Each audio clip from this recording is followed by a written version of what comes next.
Hello, नमस्ते, प्रणाम। हम गीतकार मुस्तफा राज। आ, आज एगो बड़ा प्यारा सॉन्ग बा। तो हम खाली मुखड़ा सुनाओ तनी।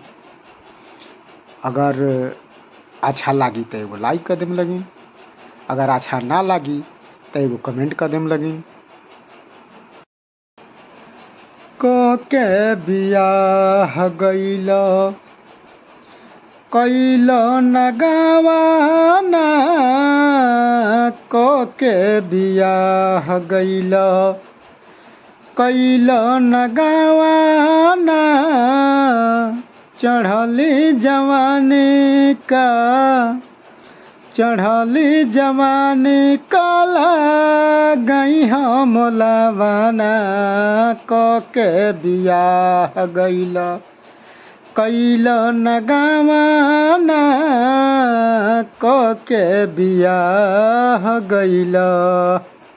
तब ई गाना कैसन बा, कैसन लागल? अगर अच्छा लागल तो एगो लाइक कर दी। अगर अच्छा नहीं लागल तो कमेंट में लिख के बताई।